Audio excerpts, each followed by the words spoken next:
રાજસીતાપુર પાસે ખાનગી સ્કૂલ બસમાંથી પટકાયેલા બાળકનું કરુણ મોત નિપજ્યું છે। બેદરકારી મુદ્દે વાલીઓમાં ભારે રોષ। ધાંગધ્રા તાલુકાના રાજસીતાપુર પાસે મંગળવારે સવારે શાળાએ જતી ખાનગી બસમાં બનેલી દુર્ઘટનામાં એક માસૂમ બાળકનો ભોગ લેવાયો છે। મૃતકનું નામ દિવ્યરાજસિંહ મહેન્દ્રસિંહ સોલંકી છે। પ્રાથમિક માહિતી મુજબ શાળાએ જતી વખતે બસનું પતરું તૂટી જતા દિવ્યરાજસિંહ અચાનક બસમાંથી નીચે પટકાયો હતો। ગંભીર ઇજાઓને કારણે તેને તાત્કાલિક હોસ્પિટલ ખાતે ખસેડવામાં આવ્યો હતો, જ્યાં સારવાર દરમિયાન તેનું કરુણ મોત નિપજ્યું છે। પરિવાર અને ગામમાં શોક, તંત્ર સામે ભારે રોષ। આ ઘટનાના સમાચાર મળતા જ પરિવાર અને આખા ગામમાં શોકની લાગણી છવાઈ ગઈ છે। સાથે જ સ્થાનિકોમાં વિદ્યાર્થીઓની સુરક્ષાને લઈને પણ ભારે રોષ જોવા મળી રહ્યો છે। વાલીઓએ આક્ષેપ કર્યો છે કે બસની અંદરની હાલત ખૂબ જ દયનીય હતી અને જાળવણીના અભાવે જ આ અકસ્માત સર્જાયો હતો। વધુમાં ચર્ચા એ પણ છે કે બસ સંચાલક અને મૃતકના પરિવાર સગા હોવાને કારણે આ ઘટનાને દબાવી દેવાનો પ્રયાસ પણ થઈ રહ્યો છે। શાળા સંચાલકો બચાવ, પરંતુ સવાલો યથાવત। આ અંગે શાળા સંચાલકે કહ્યું કે બસના તમામ કાગળ, વીમો અને ફિટનેસ સર્ટિફિકેટ ઓકે છે, પરંતુ અહીં મુખ્ય સવાલ એ ઊભો થાય છે કે ફિટનેસ મળ્યા બાદ પણ બસની ભૌતિક હાલત આટલી ખરાબ કેવી રીતે હતી? શું તપાસ માત્ર કાગળ પર જ થઈ હતી?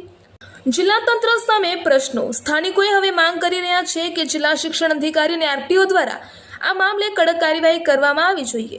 તેમનું કહેવું છે કે આવી ઘટનાઓ છાશવારે બને છે। અગાઉ પણ ધાંગધ્રા શહેરની સનશાઇન શાળાની બસનો અકસ્માત થયો હતો, છતાં તંત્ર દ્વારા કોઈ નક્કર પગલાં લેવામાં આવ્યા નથી। જો આવી રીતે જ બેદરકારી ચાલુ રહેશે અને તંત્ર જાગશે નહીં તો કાલે બીજા કોઈના બાળકનો ભોગ પણ લેવાઈ શકે છે, તો તેની જવાબદારી કોની? એવા સવાલો હાલ લોકો કરી રહ્યા છે। આ ઘટના બાદ સમગ્ર વિસ્તારમાં શોક અને ગુસ્સાનું વાતાવરણ સર્જાયું છે। હવે તંત્ર દ્વારા બેદરકારી સામે શું પગલાં લેવામાં આવે છે તેના પર સૌની નજર ટકેલી છે। રિપોર્ટર ક્રાઇમ ન્યૂઝ મહેશ સોની, ધાંગધ્રા। એનું અમને ખૂબ જ દુઃખ છે અને પરિવારના દુઃખમાં અમે સવારથી એમની સાથે છીએ, બરાબર છે। અને અમારી સ્કૂલની બસનો ટેક્સ, પાસિંગ, વીમો, ફિટનેસ, પીયુસી બધું જ કાગળ એકદમ ઓકે છે, પણ બસની અંદરથી બાળક નીચે પડી ગયું છે અને એમાં અમે પરિવારના દુઃખમાં સાથે છીએ। બોડીમાં સાહેબ નીચે પાટિયા મૂક્યા હતા અને પાટિયામાંથી સીધા નીચે પડ્યા, તો ફિટનેસ કેવી રીતે થયું હશે?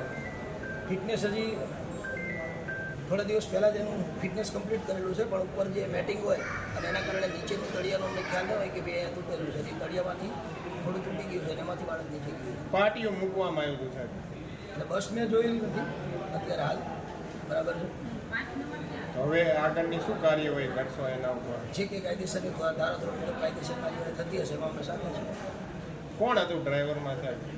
ગામડાના જ ડ્રાઈવર છે જે છેલ્લા 5 વર્ષથી અમારી બસ ચલાવે છે ને એમની જ બસ છે, અમારી સ્કૂલ બસ નથી। અને એમની ઉંમર કેટલી હશે અંદાજે? અંદાજે એમની ઉંમર 50ની આજુબાજુ હશે, 45-50ની વચ્ચે હશે। છેલ્લા 10 વર્ષથી સ્કૂલ બસ ચલાવે જ છે અમારી।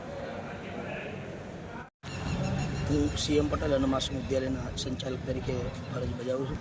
આજે વહેલી સવારે 7:15 વાગે ખાંભડાથી બાળકોને લઈને આવતી બસમાંથી દુર્ઘટનાગ્રસ્ત એક બાળક બસમાંથી નીચે પડી જતા આકસ્મિક એનું મૃત્યુ થયેલ છે, જેનો અમને ખૂબ જ દુઃખ છે અને અમે પરિવારની સાથે છીએ।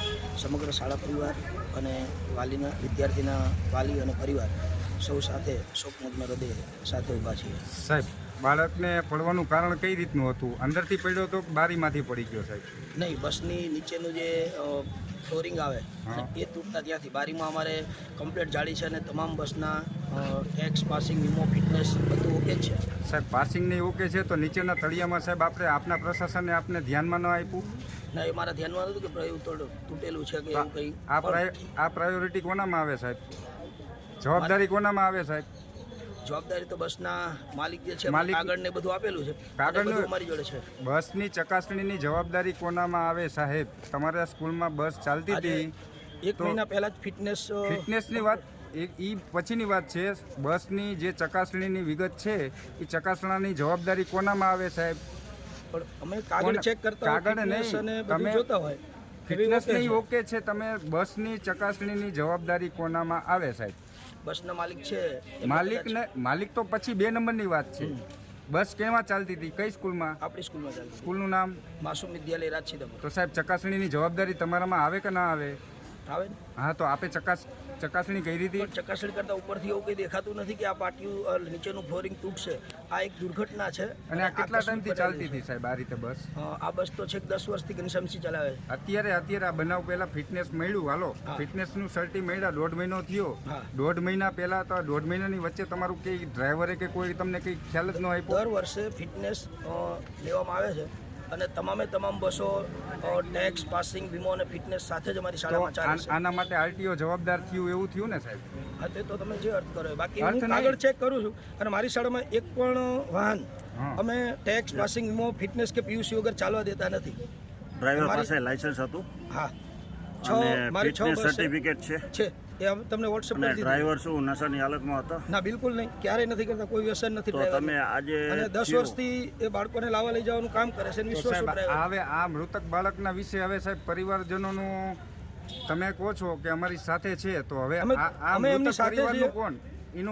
એનું અમને એનું મારા દુઃખ દીકરા છે. ગુમાવે જેટલું જ અમને દુઃખ છે એનું. હા. અને અમે પરિવારની સાથે છીએ સાહેબ. અમે એ દુર્ઘટનામાં અમે એમની સાથે છીએ. આવનારા સમયમાં હવે બીજા બાળકો સાથે આવી ઘટના બને ના તો બને એની તેની- પૂરેપૂરી શાળા તકેદારી રાખે છે.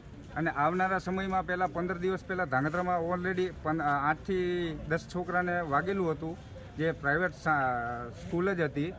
તેમાં પણ આ રીતે સ્કૂલ પ્રશાસનને મામલો દબાવવાની વાત કરી છે. આમાં પણ મને આવું આમાં દેખાય આમાં પણ મને એવું દેખાઈ રહ્યું છે સાહેબ. આ વિશે શું કહેવા અમે માંગો? સવારે જ્યારે ઘટના બની ત્યારથી અમારા પ્રિન્સિપલ બાળકને લઈને હોસ્પિટલ લાવેલ છે. હા. અને ત્યારથી માંડી અને હોસ્પિટલ ત્યાં અમે બધા સાથે જ હતા. બરાબર. અને અત્યારે સાથે છે. તો સાહેબ દબાવવાની વાત તમારી નથી. priority-માં અને આવે ને તમને સાહેબ? ટેક્સ પ્રાયોરિટીમાં આવે. અમારી પ્રાયોરિટીમાં આવે. અમે તો અમારી બસ ફરજ ચકાસણીનું પ્રાયોરિટી કેમ નું આવ્યું છે? અમે અમારી ફરજ ચૂકવા નથી માંગતા. અમે સાથે રહી અને તમામ જગ્યાએ અમારી જવાબદારી અદા કરવા તૈયાર જ છીએ. આમાં દોષી પકડાઈને શું આપ સાથે સહમત છો ને સાહેબ? ચોક્કસ. તમે નીકળો તો તમે પણ સહમત છો ને? ચોક્કસ. ઓકે સાહેબ. બરાબર. ઓકે.